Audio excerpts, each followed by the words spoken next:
Hey everyone, and welcome back to TExES Special Education Explained Simply. In this video, we are practicing Competency 005B, which is about planning and implementing individualized instruction. In other words, how do we make sure that what we are teaching actually matches the student's needs, the student's IEP, and the grade level expectations as much as possible? Today, we're going to do that through a realistic classroom scenario and then answer some exam-style questions together. And remember, these are not the exact questions from the exam, but they are designed to help you get used to the type of language, type of thinking, and type of decision-making you will need on test day. Welcome to your channel, TExES Special Education, Explained Simply, where we break the exam down, one step at a time. Before we begin, let's remind ourselves what to ask when answering a TExES question. When you are choosing the best answer, ask yourself, 1. Will this help the student make progress? 2. Does it match the student's real need? 3. Is it support or instruction, not punishment or guessing? 4. Is it the best professional and educational choice? Keep those 4 questions in mind as we go. A few precisions about the exam. You have a total of 5 hours to complete the TExES Special Education EC 12-186 exam. This time is structured as follows. First, 15 minutes for a computer-administered test, CAT, tutorial and compliance agreement. And then 4 hours and 45 minutes for the actual testing time to answer 150 selected response, multiple-choice questions. Key details regarding time. The exam is by appointment, year-round. The exam is designed to be completed within the allotted time, so it is recommended to pace yourself, allowing for roughly 1.5 to 2 minutes per question. The exam can be taken in a shorter amount of time if you finish early. You are not required to stay the full 5 hours. The Special Education EC 12-161 exam was replaced by the Special Education Specialist EC 12-186 exam, with the last day to take the 161 exam being August 31st, 2025. The new 186 exam is the one we are now preparing for and is also an exam of 5-hour appointment, consisting of 90 selected response questions and 1 constructed response question. Recommendation: arrive at least 30 minutes before your scheduled appointment time to complete check-in procedures. For the purpose of this video and the training on this channel, we will have 15 seconds per questions. The scenario will be given, then the question will be asked, a 15-second time frame will be given, and then we will correct the question together. We will not only see the right answer, but we will also briefly discuss why the other answers are wrong. I will soon post a video about how to apply on the 186 exam as well, so stay tuned to the channel and do not forget to subscribe. Now, let's start our training section of the video. In today's scenario, let's imagine a student named Mason. Mason is a 4th grade student who receives special education services for a specific learning disability in reading. He is in the general education classroom for most of the day and has an IEP that includes reading support, small group instruction, and accommodations such as extra time and oral directions. The class is currently working on a grade-level informational text lesson aligned with the TEKS. The general education teacher gives the whole class a reading passage and asks students to read independently, identify the main idea, and answer comprehension questions. However, Mason struggles to complete the task independently. He has difficulty decoding unfamiliar words, maintaining reading fluency, and understanding the text without support. As a result, he becomes frustrated and stops working after only a few minutes. Now the teacher wants to make sure Mason is still participating in meaningful instruction without simply giving him work that is too hard or unrelated. So the question becomes, what is the best way to individualize instruction while still keeping Mason engaged in grade-level learning? Question 1. A teacher wants to ensure that Mason can participate in a grade-level reading lesson while still addressing his individual learning needs. Which of the following is the best instructional approach? A. Assign Mason a completely different worksheet with easier content unrelated to the class lesson. B. Provide Mason with a shortened version of the same reading task and support him with guided reading strategies. C. Excuse Mason from the reading lesson and allow him to complete unfinished work from another subject. D. Ask Mason to listen quietly while the rest of the class completes the reading activity.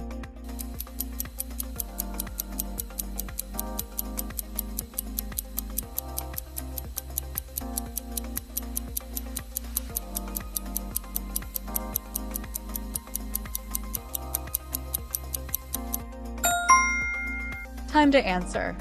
Are you ready? The correct answer is B. This is the best answer because it keeps Mason connected to the same learning objective as the rest of the class while also adjusting instruction to meet his needs. That is exactly what individualized instruction is about. The goal is not to remove the student from learning. The goal is to provide access in a way that is meaningful and appropriate. Why the other answers are wrong? A is wrong because it removes Mason from the actual instructional goal of the lesson. C is wrong because it avoids the instructional need instead of addressing it. D is wrong because passive participation is not meaningful participation. Question 2. Which teacher action would best reflect alignment between Mason's IEP and classroom instruction? A. Providing reading tasks that are completely separate from the grade-level curriculum. B. Using only verbal directions because Mason needs to become more independent. C. Incorporating accommodations and supports during the lesson while keeping Mason involved in the TEKS-based objective. D. Reducing all academic expectations until Mason can work without frustration.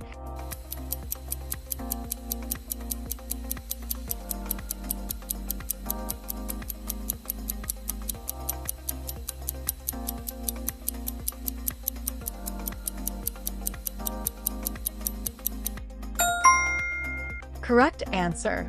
C. Explanation. This answer is best because it shows the teacher is not just helping Mason randomly. The teacher is making sure instruction is aligned with the curriculum, aligned with the IEP, and still accessible to the student. That is exactly what 005B is testing. Why the other answers are wrong? A is wrong because instruction should still be connected to grade-level learning when appropriate. B is wrong because accommodations exist to support access, not to be removed just to force independence. D is wrong because lowering expectations is not the same as individualizing instruction. Question 3. During the reading lesson, Mason becomes frustrated and stops working after encountering several unfamiliar words. What is the best immediate teacher response? A. Redirect Mason to continue independently so he can build stamina. B. Provide structured support such as chunking the task and guiding him through the text. C. Tell Mason he may skip the assignment if it is too difficult. D. Remove Mason from the classroom so he can calm down before returning later.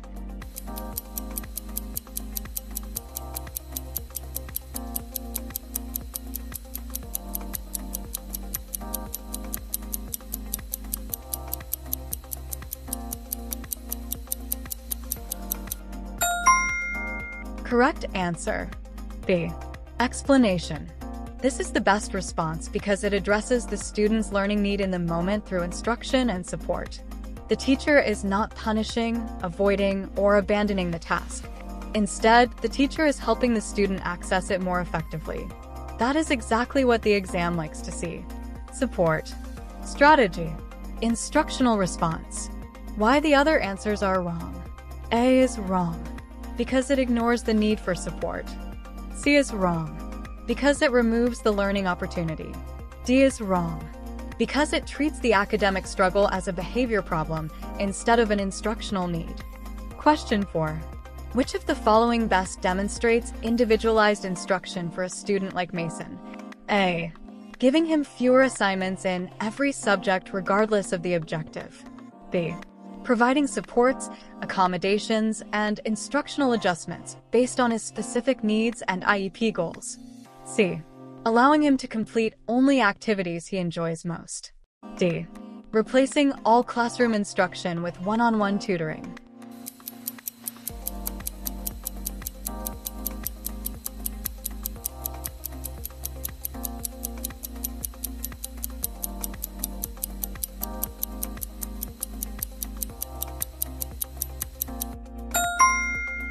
Correct answer. B. Explanation. This is the best answer because individualized instruction is not just making work easier. It means making intentional instructional decisions based on the student's needs, the IEP, and the academic goal. That is the heart of 005B. Why the other answers are wrong? A is wrong because fewer assignments does not automatically equal individualized instruction. C is wrong, because instruction must still be purposeful and aligned to learning goals. D is wrong, because students should remain involved in appropriate classroom instruction whenever possible. So what should we remember from this competency? 4005B. The teacher's job is not just to help the student. The teacher's job is to plan instruction intentionally, connect it to the student's needs, align it with the IEP, and keep the student engaged in meaningful learning. So when you see a question like this on the exam, always ask, does this instruction help the student make progress? Does it match the student's actual need? Is it aligned with the goal of the lesson? And is it the most educationally appropriate response? That is how you find the best answer. Thank you so much for watching until the end, and thank you for training with me. If this video helped you, let me know in the comments. And don't forget to subscribe, because there are more exam questions videos to come. We are learning how to think like the test because it is not about memorizing but about training our brain to recognize the correct answer. See you in the next video and take care.